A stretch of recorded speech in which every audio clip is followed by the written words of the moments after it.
Greetings, amazing scholars, and welcome to Learning with Avant-garde Books. I'm Cherie Hardy, and I hope you are well.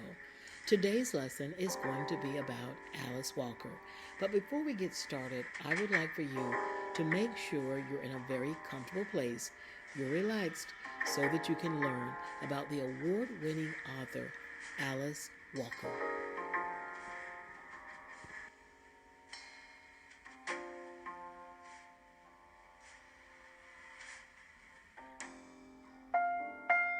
$3 cash for a pair of catalog shoes was what the midwife charged.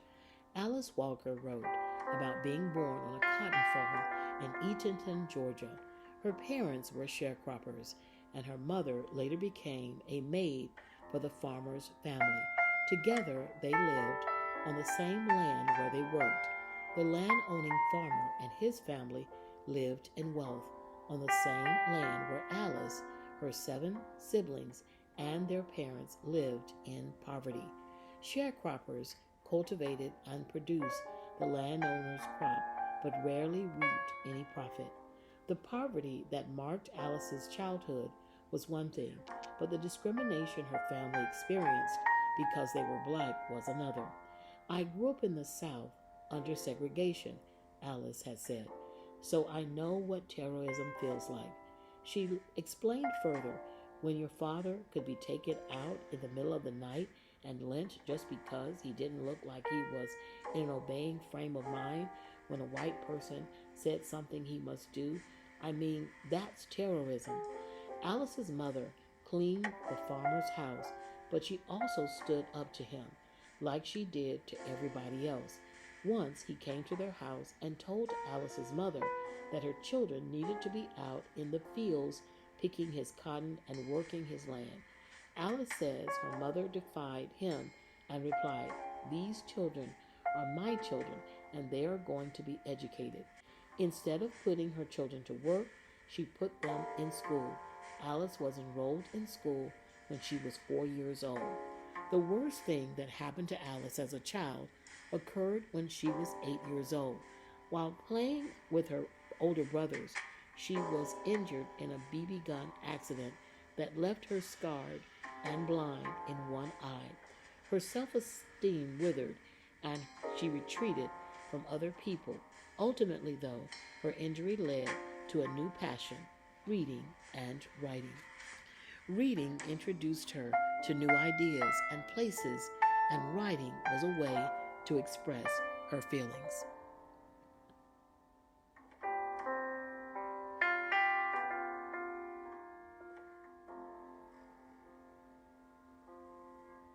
By the time she boarded a bus to Atlanta to attend Spelman College, an HBCU, historically black college or university, she knew what she wanted to do with her life. But something happened on the ride that gave her another life's work. The driver asked her to move from the front of the bus to the back at the request of a white passenger. In that moment, Alice came to believe that she would have to be politically active in order to achieve enough freedom to write. The white bus driver and the passenger could get away with racist behavior because they had a system of injustice behind them. She therefore needed to add social justice work to her vision for her life ahead. After 2.5 years at Spelman, she transferred to Sarah Lawrence College in New York, where she completed her undergraduate studies. She returned to her home state after graduation and joined efforts to register voters in districts where black political participation was being undermined. She also began to teach low-income children in a program called Head Start, which was backed by Congresswoman Shirley Chisholm. The civil rights movement was at a high point, and Alice was an active participant in demonstrations and protests as she began to create a body of literature.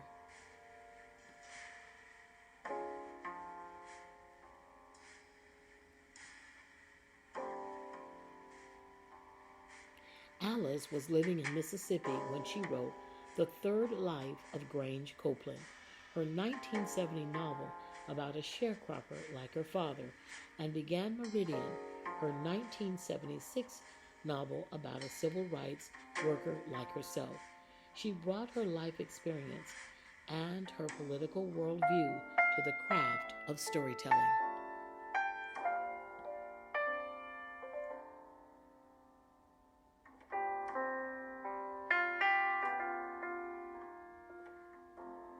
In the late 1960s, Alice added the women's movement to her scope as an activist, and she soon discovered that black women weren't well represented. She felt that the label feminist and the ideas associated with it didn't reflect the experience of black women, and she wrote about it in a 1983 collection of essays called In Search of Our Mother's Gardens. She coined a new term, womanist, to apply to black women and women of color. A womanist, in her words, loves music, loves dance, loves the moon, loves the spirit, loves love and food and roundness. She wrote womanist is to feminist as the color purple to lavender.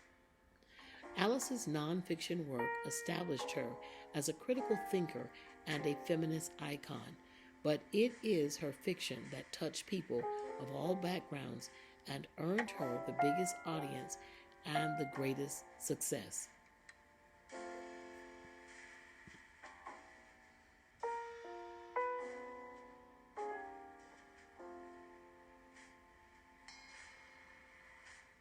Her 1982 book, The Color Purple, tells the story of Celie, a shy young woman who is abused by her husband, Mr., until she learns more about herself with the help of a few loving friends.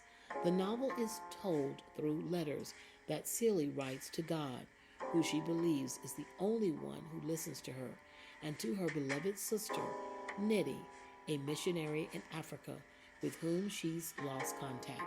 The book, both heartbreaking and inspiring, won a Pulitzer Prize, one of the greatest awards in literature.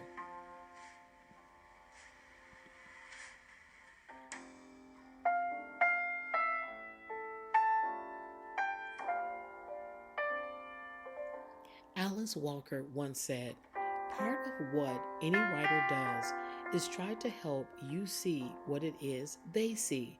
That's really all you can do. You can't make people change if they're not moved to do it.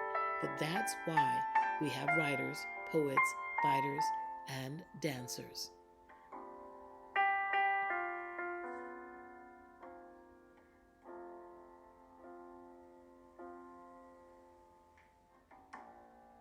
Well, wonderful boys and girls, that concludes our presentation, our lesson on the award-winning writer Alice Walker. Information about Alice Walker's life was taken from a wonderful book called A Black Woman Did That, 42 Boundary-Breaking, Bar-Raising, World-Changing Women. This book was written by Malika Adero and illustrated by Shantae Timothy. Well, if you want a copy, just let us know at avantgardebooks@gmail.com.